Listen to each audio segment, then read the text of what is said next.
सांगतो म्हणलं। बोला काय झालं होतं दादा, काय झालेला घटना? ज्या वेळेस आई बापाला फोन आला मुलगी तुमची अशी अशी झाल्या म्हणून, मग आम्हाला काय सगळ्यांनी फोन केली, आम्ही हजर झालो साहेब। तिथनं परत काय झालं, आम्ही तिथं बघायला बोलवलं, बघितलं आम्ही म्हणलं मैत सोडू नका म्हणलं, तरी पण आम्हाला साहेबांनी खाली दमदाटी करून हाकललं। मग साहेब कॉलेजचा दबाव आहे का साहेबांना? कोण हाकललं? साहेबांनी जे चौकीला आहे ना साहेब, त्यांना कुणाचा फोन केला, कुठली चौकी आम्हाला माहित नाही। अजून सांगतो, आई बापाची सही झाली पाहिजे, पंचनामा पूर्ण झाला पाहिजे। यांनी परस्पर पंचनामा केला, चिठ्ठी लिहून ठेवली, ही चिठ्ठी लिहून त्या मुलीने ठेवली काय हिने ठेवली हे आम्हाला काही माहित नाही। काय नाव काय होतं मुलीचं? नेहा सौदागर गायकवाड।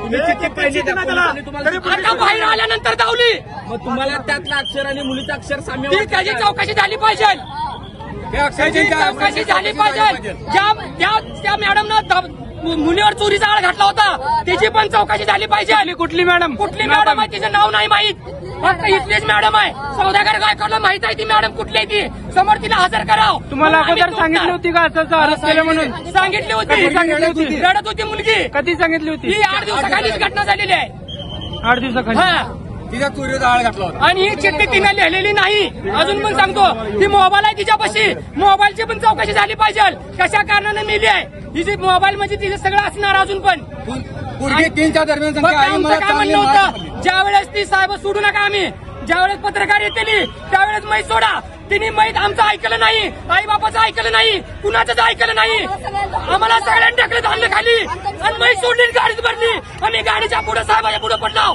तरी पण आम्हाला बाहेर काढलं। अजून वडावडी करायला लागली, सारखा बाजूला। आता इथं रोडवर बसलो, इथनं म्हणते ते चौकीला चला, चौकीवरनं म्हणते घरला चला, आम्ही करायचं काय? न्याय नाही तरी त्या बापाला 1 करभर शेती नाही। अजून पण सांगतो, कष्ट करून खाताय, दिवस पाणी देताय आणि लेकराला शिकवताय का तर मुलगी माझी मोठ्या हुद्द्यावर जावा म्हणून।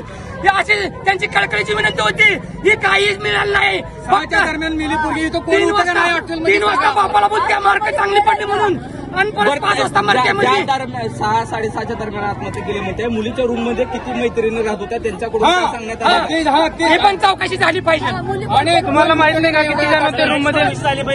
सगळ्या चौकशी झाली पाहिजे।